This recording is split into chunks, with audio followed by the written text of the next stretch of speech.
చాలా మంచిది అండి. ఈ సమయాన్ని బట్టి నేను దేవుని ఎంతగానో స్తుతిస్తూ ఉన్నాను, ఘనపరుస్తూ ఉంటున్నాను. ఎందుకు అని అంటే ఎందరికో లేని గొప్ప భాగ్యాన్ని దేవుడు మనకు అనుగ్రహించాడు. నిజంగా దేవుని సన్నిధిలో ఈ రకంగా గడపటము అన్నది చాలా శ్రేష్టమైనది. అతి భాగ్యాన్ని తన సంఘానికి అనగా మనందరికీ కూడా దేవుడు దయచేసిన దానిని బట్టి నేను ఎంతగానో దేవునికి కృతజ్ఞతాస్తుతులను చెల్లిస్తూ ఉంటున్నాను. మంచిది. ఈ రాత్రి ధ్యానము కొరకు క్రొత్త నిబంధన గ్రంథములో నుండి లూకా గారు వ్రాసినటువంటి అపోస్తలుల కార్యముల గ్రంథములో నుండి 16వ అధ్యాయము 14వ వచనం అన్నది మూల వాక్యముగా అంశం యొక్క ప్రకటన కొరకు ఆ వచనాన్ని నేను తీసుకోవటం జరిగింది.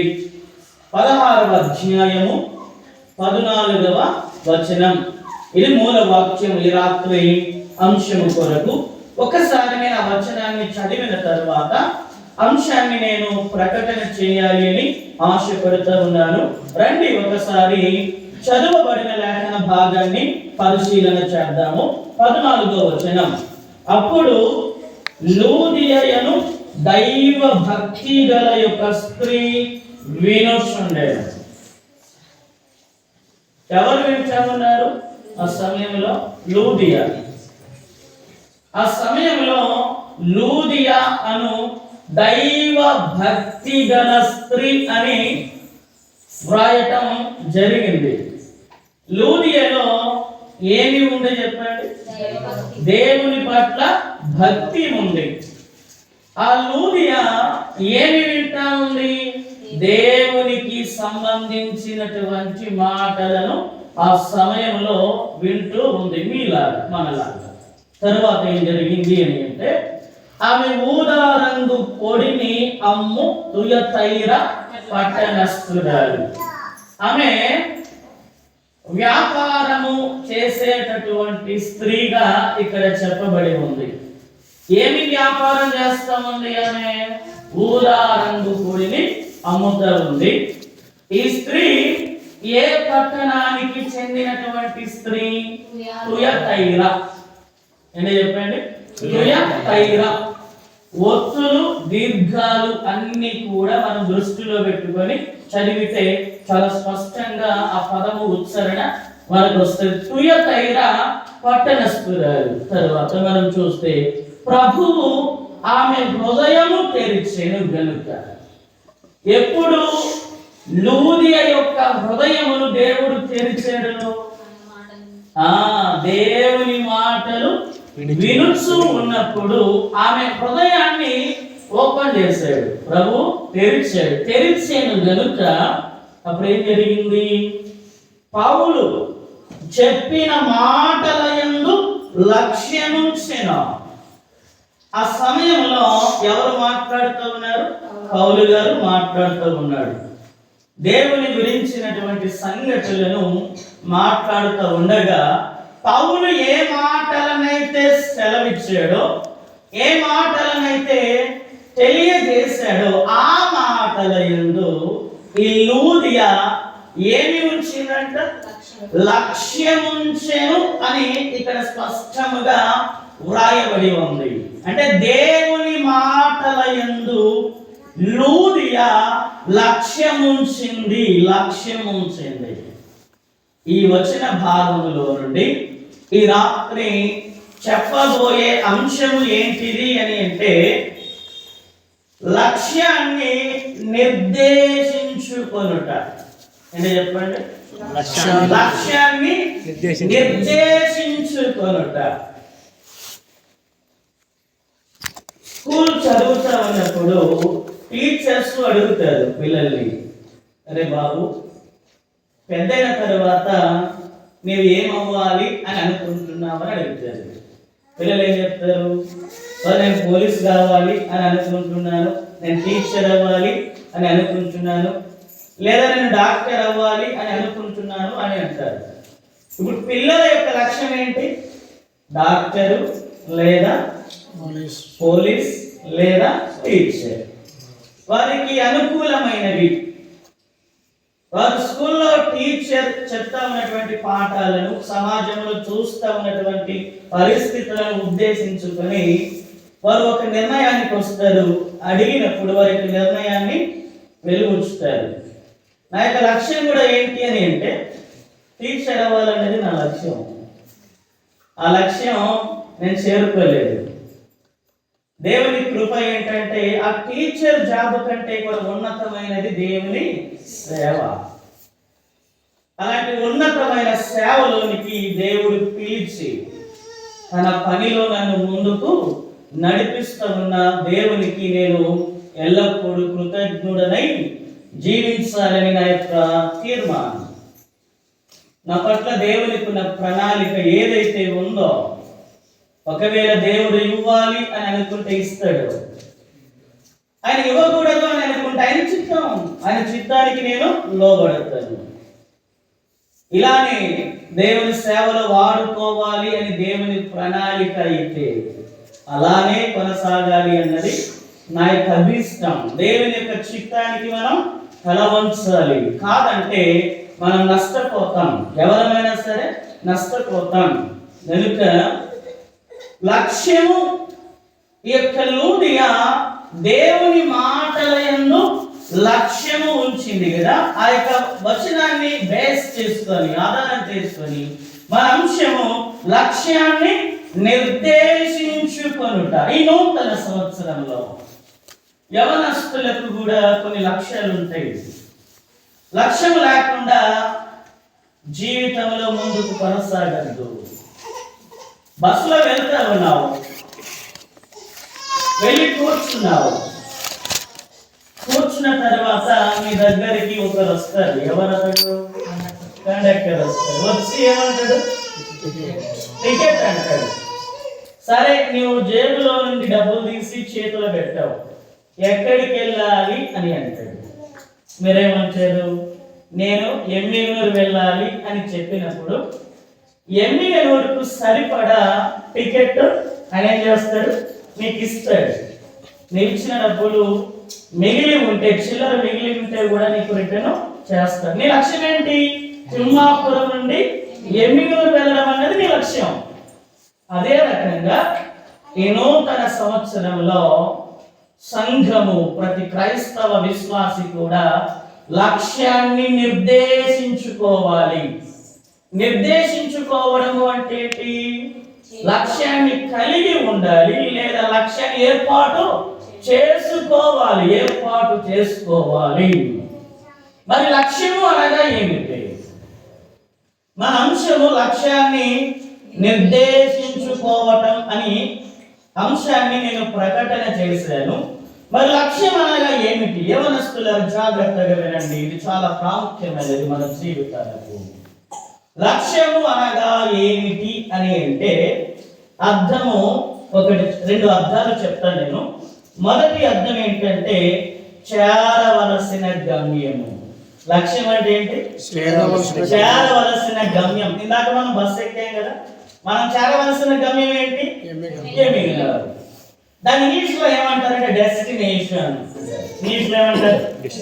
డెస్టినేషన్ అంటే చేరవలసిన గమ్యము. క్రైస్తవులు కూడా చేరవలసిన గమ్యము ఒకటి ఉంది. ఏంటిది?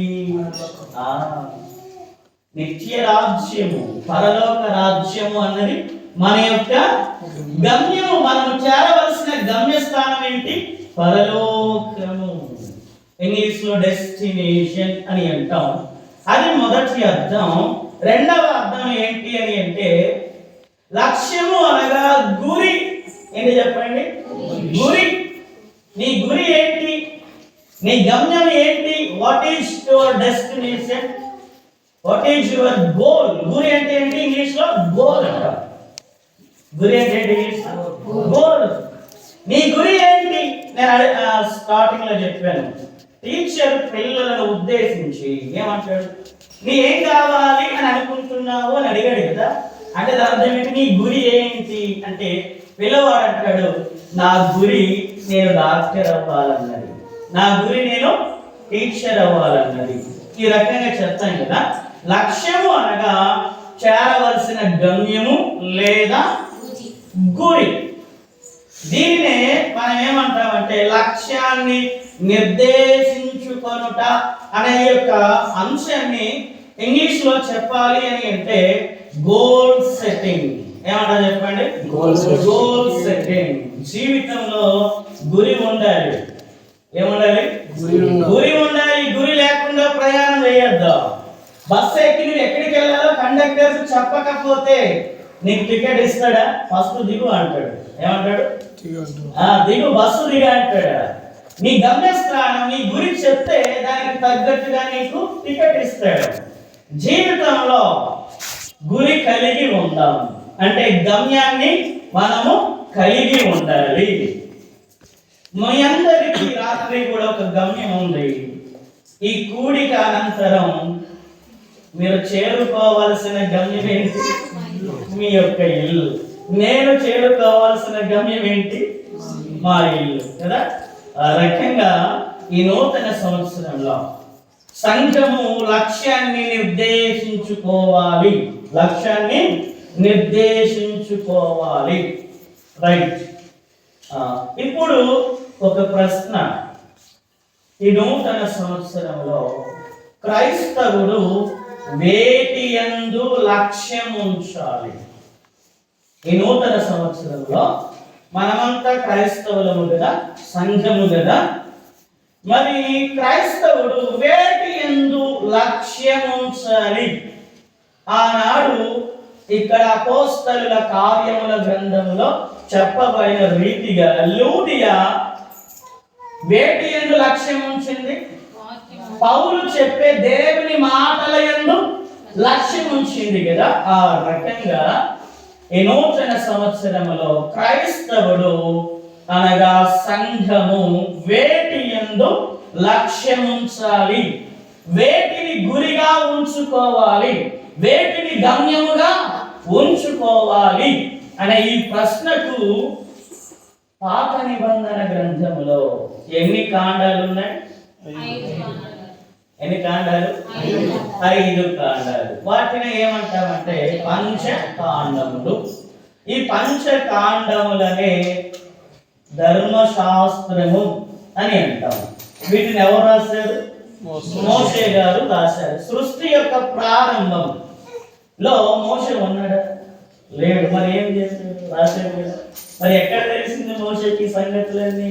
పరిశుద్ధాత్మ దేవుడు మోషేకు బయలుపరిస్తే మోషే ఏం చేశాడు? వాటన్నిటిని లిఖితము చేశాడు. అందుకే బైబిల్ గ్రంథాన్ని అంటారు దైవావేశము వలన కలిగినటువంటి ఏకైక గ్రంథము.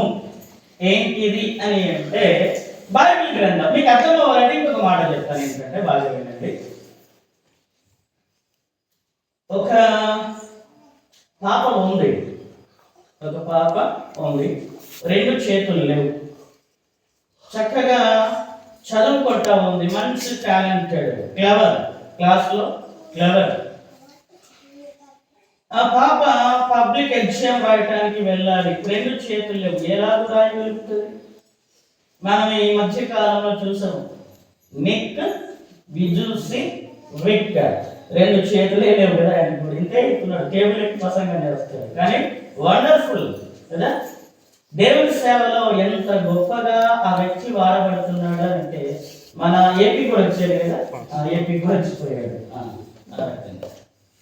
మరి అమ్మాయి పరీక్ష ఎలాగూ రాయగలదు? 2 చేతులు లేవు కదా. కాలితో రాయలేదు. మరి చేతులతో రాయాలంటే 2 చేతులు లేవు. అలాంటి వాళ్ళకు ప్రభుత్వము ఒక అవకాశాన్ని ఇస్తుంది. రాయగలిగిన వారు ఈమె చెప్తా ఉంటే ఈమె చెప్పింది పేపర్ మీద వ్రాయగలిగిన వారిని తోడుగా ఇస్తారు. మరి ఈమె చెప్తా ఉంటే ఆ రాత రాస్తాడు కదా వ్యక్తి. ఈమె చెప్పింది చెప్పినట్లుగా రాస్తాడు. ఆ రకంగా ఆమె పాస్ అవుతారు. దీన్ని బైబిల్కి అప్లై చేస్తాం. నన్ను బాగా వినండి. ఆ 2 చేతులు లేనటువంటి అమ్మాయి స్థానంలో పరిశుద్ధాత్మ దేవుడు ఉన్నాడు. ఆయన చెప్తా ఉంటే మోషే ఏం చేశాడు? అర్థమైంది? దైవావేశము వలన పరిశుద్ధాత్మ దేవుడు మాట్లాడుతూ ఉండగా దేవుని సేవకులు ఏం చేశారు? ఆ మాటలన్నిటినీ కూడా పొందుపరచారు, గ్రంథములో లిఖితము చేశారు. అలాంటి శ్రేష్టమైన గ్రంథం మన చేతుల్లో ఉంది అంటే మనం ఎంత భాగ్యవంతులము. పంచకాండములకు సాదృశ్యముగా 5 సంగతులు నేను మీకు తెలియపరుస్తాను. చాలా ప్రాముఖ్యమైన సంగతులు. త్వరగా రండి. నూతన సంవత్సరంలో క్రైస్తవుడు వేటి యందు లక్ష్యం ఉంచాలి అనే ప్రశ్నకు 5 సమాధానాలు, 5 సంగతులు లేదా 5 విషయాలను నేను మీ ముందు ఉంచాలని ఆశపడుతూ ఉన్నాను. మొదటి సంగతికి రండి. పేతురు రాసిన 2వ పత్రిక 1వ అధ్యాయము 19వ వచనము. పేతురు రాసిన 2వ పత్రిక 1వ అధ్యాయము 19వ వచనం.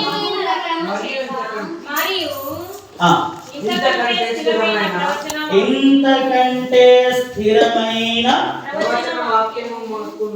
ప్రవచన వాక్యము మనకున్నది. తెల్లవారి వేకువ చుక్క మీ హృదయములలో ఉదయించు వరకు ఆ వాక్యము చీకటి గల చోటున వెలిగించు దీపమైనట్టు ఉన్నది. దాని యందు మీరు లక్ష్యముంచిన ఎడల మీకు మేలు. ఈ వచనము ప్రకారంగా క్రైస్తవుడు వేటి యందు లక్ష్యం ఉంచాలి? మొదటిది చెప్పండి. వాక్యము యందు లక్ష్యం ఉంచాలి. ఈ మాట పేతురు గారు తను వ్రాస్తూ ఉన్నటువంటి 2వ పత్రికలో పొందుపరచాడు. అక్కడ చూడండి, వాక్యము గురించినటువంటి వర్ణన చూస్తే గనుక ఆ వాక్యము, ఏ వాక్యము చెప్పండి? ఆ వాక్యము చీకటి గల చోటున వెలిగించు దీపమైనట్టు ఉన్నది. వాక్యం యొక్క పోలిక ఇక్కడ చెప్పబడి ఉంది. వాక్యం ఎలాంటిదంట? దీపము లాంటిది. వాక్యం ఎలాంటిది? దీపము లాంటిది. చీకటిలో దీపాన్ని వెలిగిస్తే దీపం ఏం చేస్తుంది? చీకటిని పారద్రోలి వెలుతురుని ఇస్తుంది కదా. ఇప్పుడు మన మందిరంలో ఉన్నాం, రాత్రి ఇది. మనము ఒకరిని ఒకరు చూడగలుగుతూ ఉన్నామంటే కారణం ఏంటి? వీటిని ఏమంటారు? విద్యుత్ దీపాలు అంటారు. విద్యుత్ దీపాలు. ఇవి ఆపివేస్తే చీకటిమయం, ఇవి ఆన్ చేస్తే అంతా కూడా వెలుగు.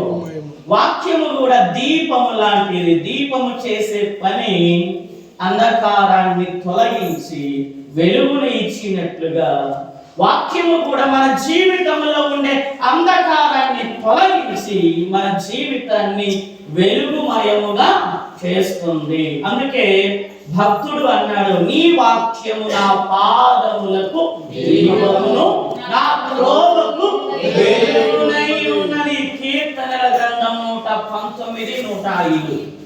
కీర్తనలు 119, 105లో ఈ మాటలు ఉంటాయి. కీర్తనకారుడు రాస్తాడు, నీ వాక్యము నా పాదములకు దీపము.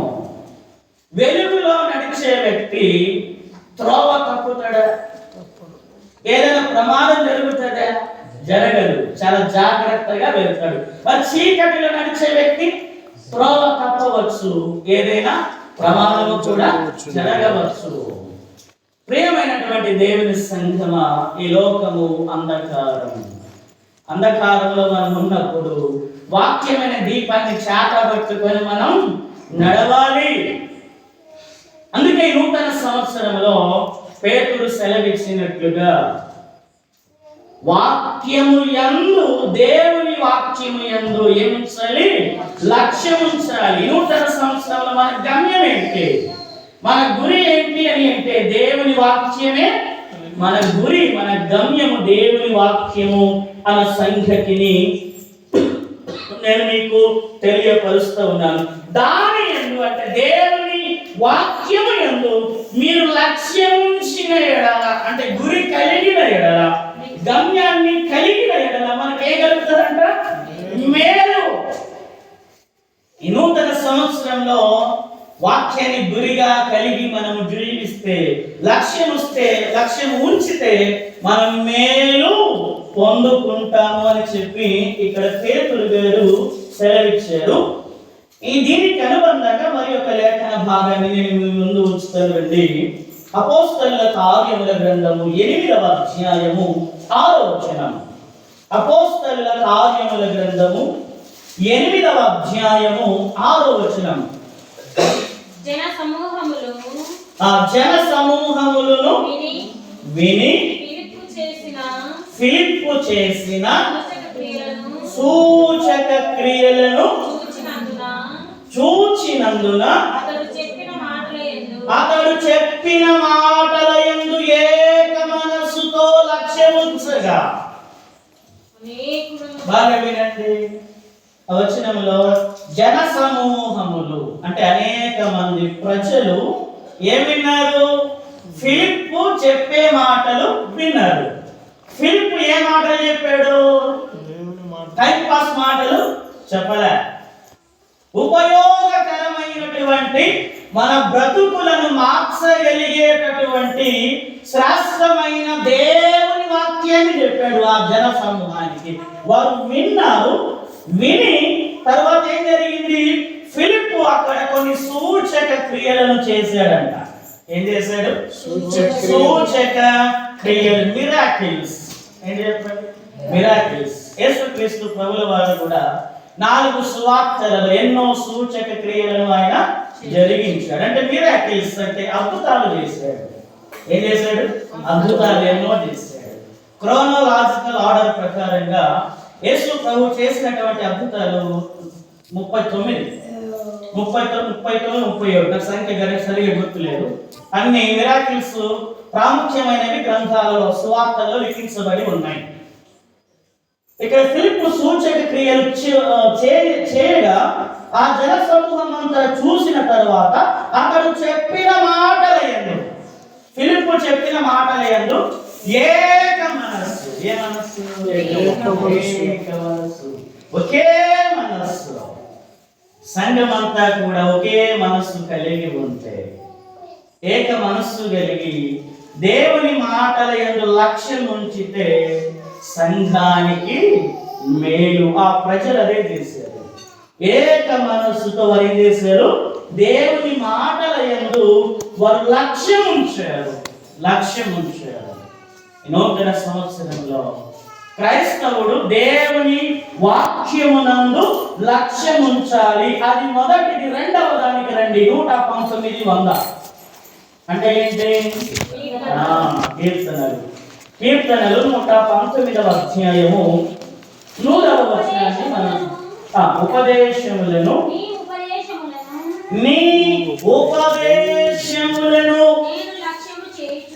నేను లక్ష్యము చేయుచున్నాను. బాగా వినండి. అక్కడ ఏమని ఉంది? నీ ఉపదేశములను నేను లక్ష్యము చేయుచున్నాను. కావున వృద్ధుల కంటే నాకు విశేష జ్ఞానము కలదు.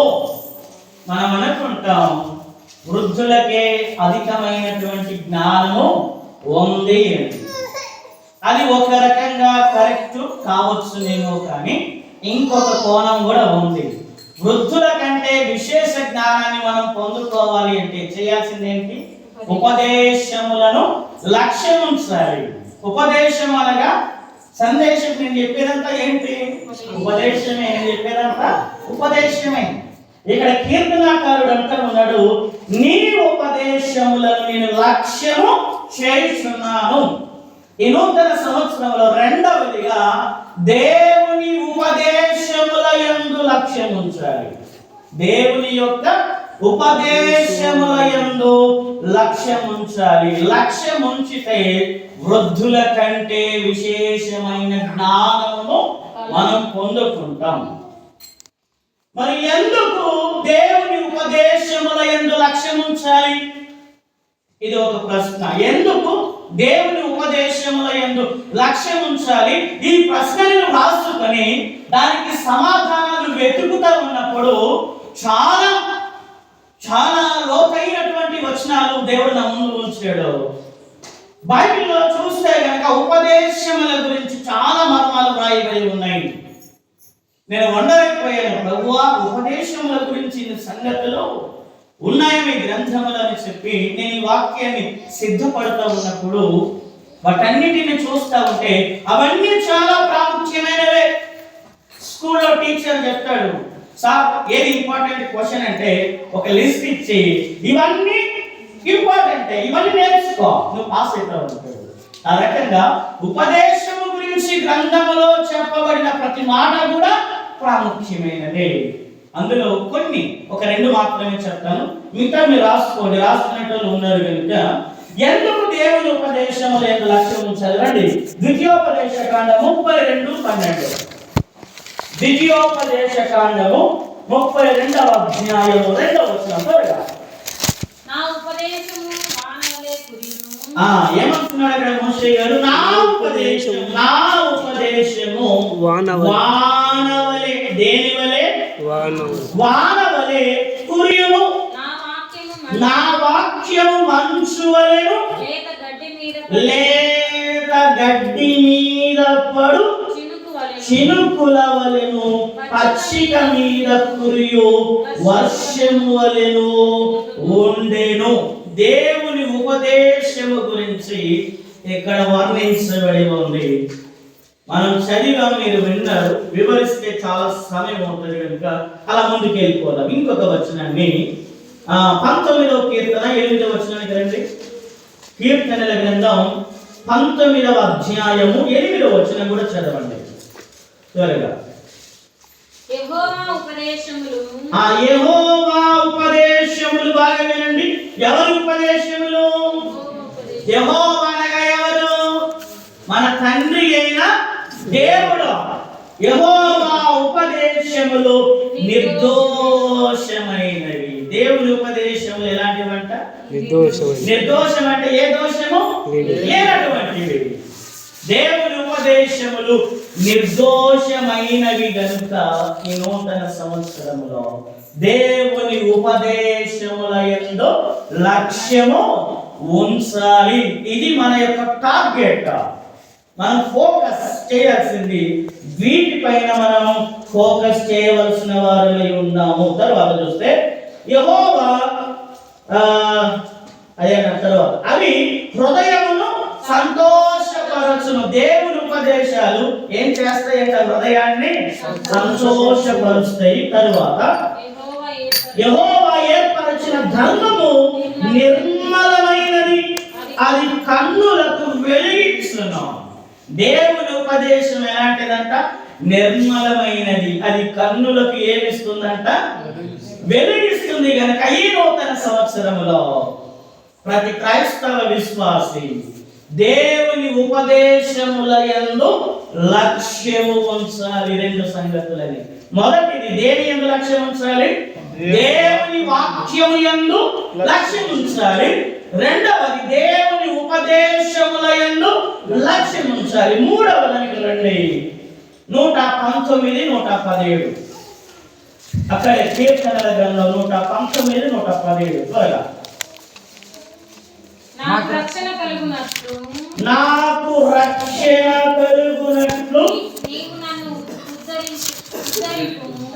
నీవు నన్ను ఉద్ధరించుము, అప్పుడు నీ కట్టడలను నిత్యము లక్ష్యము చేసేదను.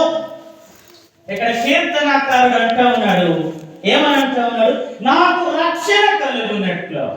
యవనస్తులారా, ఇంకా సంఘముల పెద్దవారు ఎవరైనా రక్షణ లేని వారు కనుక ఉంటే ఈ మాట మీ కొరకే దేవుడు ఈ మాటను పలికిస్తా ఉంటున్నాడు. ఏంటంటే, నాకు రక్షణ కలుగునట్టు నీవు నన్ను ఉద్ధరించుము.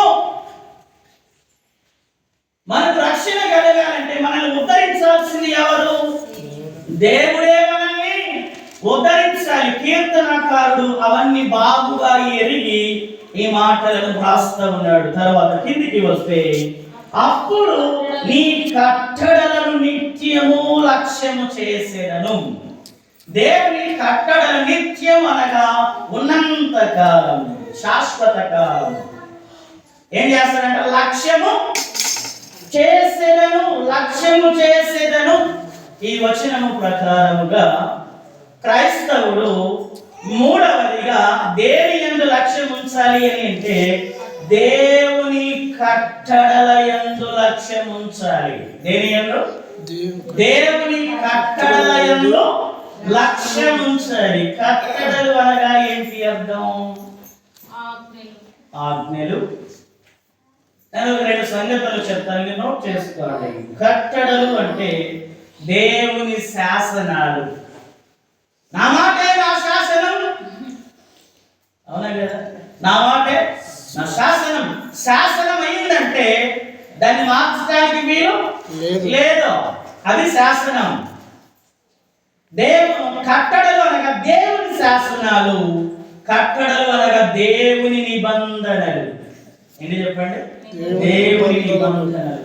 ఈ రెండింటిని కలిపి ఒకే మాటగా కట్టడలు అని మనము పిలువవచ్చు. క్రైస్తవుడు మూడవదిగా దేని యందు లక్ష్యం ఉంచాలి అని అంటే దేవుని కట్టడల యందు లక్ష్యం ఉంచాలి. ఆ మాటకు వస్తే బాగా వినండి అయ్యా, జాగ్రత్త వినండి.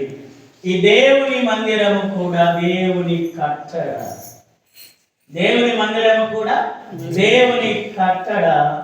ఇక్కడ భక్తుడు సెలవిచ్చినట్లుగా నీ కట్టడల యందు లక్ష్యము చేసేదను అన్నాడు కదా. దీన్ని మనకు అప్లై చేసుకుందాం. ఆ వచనము ప్రకారంగా దేవుని మందిరం కూడా కట్టడ అయినప్పుడు మనం దేని యందు లక్ష్యం ఉంచాలి? దేవుని మందిరం యందు లక్ష్యం ఉంచాలి కదా.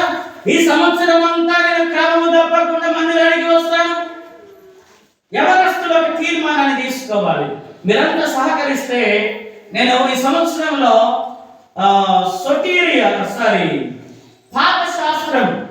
పాపశాస్త్రాన్ని మీకు బోధించాలని ఒక తీర్మానాన్ని కలిగి ఉన్నాను. పాపశాస్త్రం, పాపం అంటే ఏంటి, దాని పుట్టుక ఎక్కడ జరిగింది, దాని పర్యవసానం ఏంటి, అదొక subject. BTH bachelor of theology చదువుతా ఉన్నప్పుడు ఈ పాపశాస్త్రం అందులో వస్తుంది. నేను రక్షణ పొందింది కూడా ఈ పాపశాస్త్రాన్ని నేను వింటా ఉన్నప్పుడు. అర్థమైందా? పాపశాస్త్రం అయిపోయిన తర్వాత నాకు భయం స్టార్ట్ అయింది. నేను చనిపోతే ఎక్కడికి వెళ్తాను, నేను నరకానికే అన్నది నాకు అర్థమైంది. దాని తర్వాత నేను ఏం చేశానంటే నేను రక్షణ బాప్తిస్మం తీసుకున్నా. పెళ్లి బాప్తిస్మం నేను తీసుకోలేదు. రక్షణ బాప్తిస్మం తీసుకున్న ఈ పాపశాస్త్రాన్ని విన్న తరువాతే ఇదే సబ్జెక్ట్ 2000 ఇదే సంవత్సరం 2000 సుందరరాజన్ గుడ్ సమరిటన్ ఫెలోషిప్ 2023-22లో ప్రారంభం చేసిన సాక్ష్యం ఇక్కడే ఉన్నాడు అబ్బాయి. ఈ పాపశాస్త్రాన్ని నేను నాగరపురంలో యవనస్తులకు 30 మంది 40 మంది యవనస్తులు వచ్చిన క్లాస్ కి ఈ పాపశాస్త్రాన్ని బోధిస్తూ ఉంచినప్పుడు 2 అమ్మాయిలు రక్షణ బాప్తిసాన్ని తీసుకున్నారు. అందులో వాళ్ళ అక్క కూడా వాళ్ళ పెద్దనాన్న కూతురు ఇక్కడే కనకగిరి గ్రామానికి ఇచ్చారు అమ్మాయిని. నేను అడిగాను, మీరు బాప్తిస్మం తీసుకోవడానికి కారణాలు ఏంటంటే ఇదే చెప్పారు. పాపం గురించి మేము విన్నాం, దేవుడు మా కార్యం జరిగించాడు. ఇకనైనా మేము మేలుకోకపోతే మా తల్లివేకులు ఎవరు ఉండదు అని చెప్పి 2 అమ్మాయిలు బాప్తిసం తీసుకున్నారు. ఇప్పుడు యవనస్తులు అంటున్నది ఏంటంటే మాకు అవగాహన లేనప్పుడు మీరు మాకు క్లాసులో చెప్పారు, ఇప్పుడు మాకు బుద్ధి వచ్చింది, మేము ఈ క్లాసులో వినాలని ఆశ కలిగి ఉన్నప్పుడు మీరు క్లోజ్ చేసేసారు, ఏంటి మా పరిస్థితి అని వాళ్ళు అడుగుతా ఉన్నప్పుడు నిజమే సంఘము సహకరించకపోతే ఏమి చేయాలి? సంఘములో సేవకుడు అజమాయిషీ చేయడానికి వీలు లేదు. సంఘము దేవునిది. మంచి ఎవరు చెప్పినా మనం వినాలి, మంచి ఎవరు చెప్పినా మనం తీసుకోవాలి. చిన్న పిల్లలు అని, వృద్ధులని, మధ్య వయస్కులని తేడా ఏమీ లేదు. ప్రతి వారిలో మంచి ఉంది, చెడు ఉంది. మంచి విషయాలు, వాక్యానికి అనుకూలమైనటువంటి విషయాలు ఎవరు చెప్పినా, ఆ పిల్లలు చెప్పినా, కీర్తి చెప్పినా మనం తీసుకోవాల్సిందే. నువ్వే చిన్న పిల్లలు నువ్వు నాకు చెప్పేది అని అనడానికి వీలు లేదు. తప్పు, అది ఆ రకంగా మాట్లాడేది తప్పు. ఆ పాప శాస్త్రం ద్వారా 2 అమ్మాయిలు, నేను కూడా దాని ద్వారానే నేను రక్షణలోనికి వచ్చాను. నేను బాప్తిసానికి సిద్ధపడినప్పుడు అందరూ చాలా ఆనందానికి గురయ్యారు. పెద్ద తిమింగలం వచ్చి పడింది మన వలలోకి, పెద్ద తిమింగలం. అప్పటికే నేను సండే స్కూల్ టీచర్. 7 సంవత్సరాలుగా 2005లో నేను ప్రారంభం చేశాను సండే స్కూల్ పరిచర్య. నేను బాప్తిస్మం తీసుకున్నది ఎప్పుడు తెలుసా? 2012. ఎప్పుడు? 2012 మార్చి 4వ తేదీన, మార్చి 3వ తేదీన బర్త్డే, 4వ తేదీ 2 ప్రక్కనే పెట్టుకోవాలని చెప్పి ఆ రకంగా నేను ఏం చేశానంటే, ఆ రోజు శనివారం పడింది, 3వ తేదీ శనివారం, 4వ తేదీ ఆదివారం పడింది. 2 పక్కనే ఉండాలి. శరీర సంబంధమైన బర్త్డే, ఆత్మ సంబంధమైన బర్త్డే గుర్తుండిపోవాలని చెప్పి మార్చి 4వ తేదీన 2012వ సంవత్సరంలో నేను ప్రభువుకు నా జీవితాన్ని నేను సమర్పించుకోగలిగాను. దేవునికి మహిమ కలుగును గాక. ఆమేన్ ఆమేన్ హల్లెలూయా హల్లెలూయా. నిత్యము కట్టడలను, దేవుని కట్టడలను మనము లక్ష్యం చేయాలి. మందిరం, దేవుని కట్టడ అంటే మందిరం కూడా ఒక కట్టడి. దేవుని మందిరం పట్ల ఈ నూతన సంవత్సరంలో యవనస్తుల కూడికకు నేను క్రమం తప్పకుండా వస్తాను. స్త్రీలో ఈ నూతన సంవత్సరంలో స్త్రీల కూడికకు నేను తప్పకుండా, క్రమము తప్పకుండా వస్తాను అని దేవుని మందిరం మీద మనం ఏముంచాలి? లక్ష్యం ఉంచాలి. నేను ఎన్నోసార్లు చెప్పాను, నువ్వు మందిరానికి రానటువంటి సందర్భాలు 2. మొదటిది నువ్వు ఊర్లో ఉండకూడదు, రెండవది నువ్వు మంచం పైన పరుండి ఉండాలి, రోగముతో పరుండి ఉండాలి. ఈ 2 సందర్భాలలో మాత్రమే నువ్వు మందిరాన్ని ఎగ్గొట్టాలి. మిగతా సందర్భాలు ఎగ్గొట్టావనుకో నువ్వు సేవకుని ఏమార్చవచ్చునేమో. ఎందుకమ్మా మందిరానికి రాలేదంటే, దేవుని ఎవరము కూడా ఏమార్చలేము. మీ సిల్లి సమాధానాలు చెప్పకండి, అసలైన కారణాలు సాకులు చెప్పకండి ఎవరికి కూడా. నేను పిల్లలు ఎందుకు రాయరు సండే స్కూల్కి రాలేదంటే, సార్ కటింగ్ తెచ్చుకుని పోయింది సార్. ఒరే ఆదివారమే దొరికిందా నీ కటింగ్? తగలయ్యా, నీ కటింగ్ ముఖ్యమా దేవుడు ముఖ్యమా? చాలా మంది లేనిపోని అవసరమైనటువంటి కార్యాలు ఎప్పుడు పెట్టుకుంటారు? ఆదివారమే కావాల్సి వచ్చింది. మందిరమే నాకు ఉంటుంది కదా, సాయంత్రం వరకు సమయం ఉంటుంది, ఆ సమయాన్ని కేటాయించుకోరా. మందిరానికి ఈ సాకులు దేవుని దగ్గర పని చేయి. నేను చెప్పినా కూడా అలాంటి సాకులు నేను చెప్పిన దేవుడు దాన్ని యాక్సెప్ట్ చేయడు, ఎవరిని చేయడు ఆ రకంగా. కాబట్టి ఈ నూతన సంవత్సరంలో మందిరం పట్ల మనము గురి కలిగి ఉందాం, గమ్యము కలిగి ఉండాలని నేను ఈ మాటలు మీకు జ్ఞాపకంలో తెస్తా ఉంటున్నాను. అది 3వది. 4వది హెబ్రీ పత్రిక 3వ అధ్యాయం 1వ వచనం. ఇంకా 2 ఉన్నాయి, త్వరగా ముగించేస్తాను రండి. హెబ్రీ పత్రిక 3వ అధ్యాయం 1వ వచనం. ఎందువలన పరలోక సంబంధమైన పిలుపులు, బాగా వినండి అమ్మాయ్యా. ఎందువలన పరలోక సంబంధమైన పిలుపు. ఈ పిలుపు ఏంటి? మనం ఏ పిలుపులో ఉన్నాము? పరలోక సంబంధమైన ఆత్మీయ పిలుపులో మనం ఉన్నాం. పిలుపులో పాలు పొందిన పరిశుద్ధ సహోదరులారా. పౌలేమంటున్నాడు? పరిశుద్ధ సహోదరులారా, మనము ఒప్పుకొనిన దానికి అపోస్తలుడును ప్రధాన యాజకుడునై ఉన్నా. తరువాత చదవండి. యేసు మీద లక్ష్యం ఉంచుడి. ఎవరి మీద లక్ష్యం ఉంచాలి?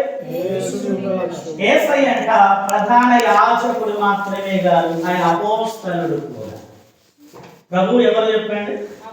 అపోస్తలుడు అంటే అర్థం ఏంటో తెలుసా మీకు? పంపబడినవాడు. ఎవరు చెప్పండి? పంపబడినవాడు. అపోస్తలుడు అనగా పంపబడినవాడు. మరి యేసయ్య పంపబడ్డాడు లేదా? తండ్రి అయిన దేవుని చేత భూమిపైకి ఆయన పంపబడ్డాడు కదా. అందుకే ఇక్కడ పౌలు అంటున్నాడు అపోస్తలుడును ప్రధాన యాజకుడు. ఈ ప్రధాన యాజకుడు అన్ని కాలాలకు సరిపోయినవాడు. ప్రధాన యాజకుడునైనా యేసు మీద, ఎవరి మీద? యేసు మీద లక్ష్యం ఉంచుడి. నాలుగవది ఇదే ఏంటంటే, నూతన సంవత్సరంలో క్రైస్తవులు వేటి మీద లక్ష్యం ఉంచాలి అంటే, 4వదిగా యేసు మీద లక్ష్యం ఉంచాలి. ఎవరి మీద? యేసు మీద లక్ష్యం ఉంచాలి. దీనికి అనుబంధంగా 2 వచనాలు, చాలా ప్రాముఖ్యమైన వచనాలు నేను మీకు చూపిస్తాను. ఫిలిప్పీ పత్రిక త్వరగా 3వ అధ్యాయం, మనం ముగింపులోనికి వచ్చాం. 3వ అధ్యాయం 14వ వచనం త్వరగా చదవండి. ఫిలిప్పీ పత్రిక 3వ అధ్యాయం 14వ వచనం. క్రీస్తు యేసునందు దేవుని ఉన్నతమైన పిలుపునకు కలుగు బహుమానమును పొందవలెనని గురి యొద్దకే పరిగెత్తుచున్నాను అని ఈ మాట ఎవరన్నారు? పౌలు గారు. హల్లెలూయా హల్లెలూయా హల్లెలూయా. నిద్రమత్తు పారిపోవునుగాక. ఆమేన్. హల్లెలూయా. ఈ మాట పౌలు గారు మాట్లాడుతూ ఉన్నాడు. గురి యొద్దకే నేను పరుగెత్తుచున్నాను. లక్ష్యము అనగా నేను 2 అర్థాలు చెప్పాను కదా. లక్ష్యము అనగా గమ్యము, లక్ష్యము అనగా గురి. మరి ఈ వచనం మనకి అంశానికి రిలేటెడ్ గా ఉంది కదా. ఏమంటున్నాడు పౌలు గారు? గురి యొద్దకే నేను నడవట్లేదు, ఏం చేస్తూ ఉన్నాడు? పరిగెత్తుచున్నాను అని అంటాడు. మందిరానికి ఎలాగ రావాలి? పరుగెత్తుకొని రావాలి. ఎలా రావాలి? పరుగెత్తుకొని రావాలి. నాకు ఆలస్యమైనప్పుడు కొన్ని సందర్భాలలో నాకున్నటువంటి పనుల భారాన్ని వచ్చి 15 నిమిషాలు ఇక్కడికి వస్తాను. కొన్ని సందర్భాలలో రోడ్డు సౌకర్యం సరిగా లేకపోయినా కొన్ని సందర్భాలలో నా భార్య అంటది, నాకు చాలా భయం వేసింది, ఎంత వేగంగా బండి నువ్వు నడిపేవు అని.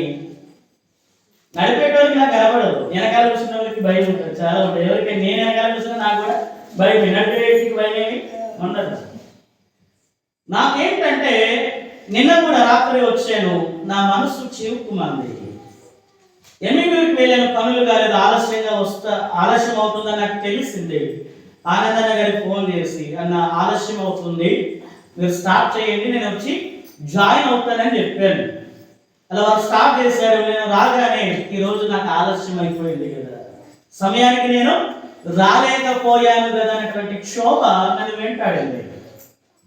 ఎప్పుడైనా ఇలాంటి క్షోభను నువ్వు అనుభవించావా? ఈరోజు నేను మందిరానికి ఆలస్యంగా వెళ్ళానే అని బాధపడిన రోజులు ఏమైనా ఉన్నాయా? ఆలోచన చేయండి. పరిగెత్తాలి. దేవుని మందిరానికి ఏం చేయాలి? పరిగెత్తాలి. గురి, మన గురి ఏంటి? దేవుని మందిరమే మన గురి. నూతన సంవత్సరంలో దాని యొక్క మనం పరిగెత్తాలి. తర్వాత కీర్తనల గ్రంథం 16:8 చూడండి. ఇది చాలా ప్రాముఖ్యమైనది. అక్కడ ఇంకా చాలా స్పష్టంగా వ్రాయబడి ఉంది. కీర్తనల గ్రంథం 16వ అధ్యాయం.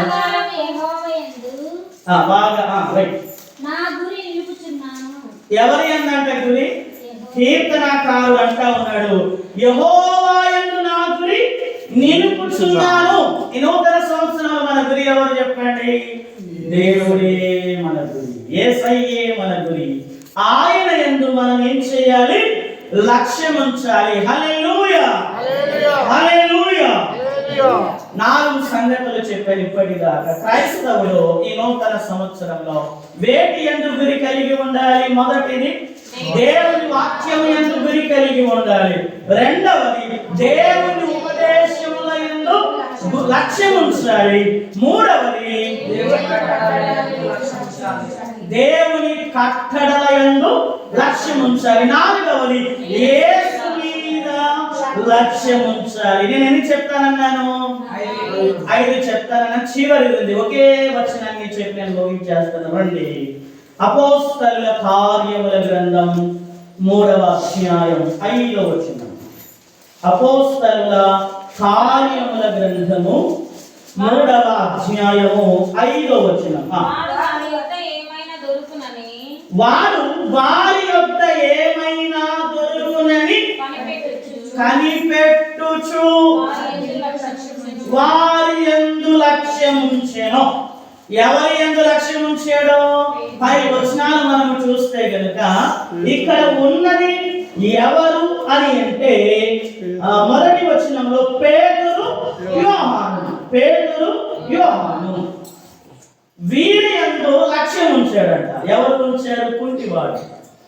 అతడు దేవాలయం ఎదుట కుంటివాడు కనుక పని చేసుకోలేడు కనుక ఏం చేశాడు? భిక్షము అడుక్కునేవాడు. ఈ కుంటివాడు పేతురు, యోహానుల యందు లక్ష్యం ఉంచాడట. వారి దగ్గర నాకు ఏదైనా దొరుకుతుందేమో, వారు ఏదైనా దానము చేస్తారేమో, ధర్మము చేస్తారేమో అని ఆలోచన కలిగి ఈ కుంటివాడు పేతురు, యోహానుల యందు లక్ష్యం ఉంచాడు. దీన్ని మనకు అనుకూలంగా ఏ రకంగా నేను అప్లై చేస్తా ఉంటున్నాను. వినండి, పేతురు, యోహానులు ఎవరు? దేవుని సేవకుడు. వీడి కుంటివాడు ఎవరి యందు లక్ష్యం ఉంచాడు? దేవుని సేవకుల యందు లక్ష్యం ఉంచాడు. 5వది అదే. ఈ నూతన సంవత్సరంలో ప్రతి క్రైస్తవ విశ్వాసి దేవుని సేవకుల యందు లక్ష్యం ఉంచాలి, వారిని గురిగా పెట్టుకోవాలి, వారిని గమ్యముగా పెట్టుకుని మనం ముందుకు కొనసాగవలసిన వారమై ఉన్నాము. హల్లెలూయా. అయిపోయింది ప్రసంగం. హల్లెలూయా. మన అంశం ఏంటి? లక్ష్యాన్ని నిర్దేశించుకొనుట. లక్ష్యాన్ని నిర్దేశించుకొనుట. లక్ష్యము అనగా గమ్యము, లక్ష్యము అనగా గురి. అర్థమైందా? ఈ నూతన సంవత్సరంలో క్రైస్తవుడు లేదా సంఘము వేటి యందు లక్ష్యం ఉంచాలి అని అంటే 5 సంగతులు. మొదటిది దేవుని వాక్యం యందు లక్ష్యం ఉంచాలి. రెండవది దేవుని ఉపదేశముల యందు లక్ష్యం ఉంచాలి. మూడవది దేవుని కట్టడల యందు లక్ష్యం ఉంచాలి. నాలుగవది యేసు మీద లక్ష్యం ఉంచాలి. ఐదవది దేవుని సేవకుల యందు లక్ష్యం ఉంచాలి. అట్టి కృప దేవుడు మనందరికీ కూడా దయచేయునుగాక. దేవుడు ఈ మాటలు మన వినికిడిలో దీవించి ఆశీర్వదించి సఫలం చేయునుగాక. ఆమేన్. ఆమేన్.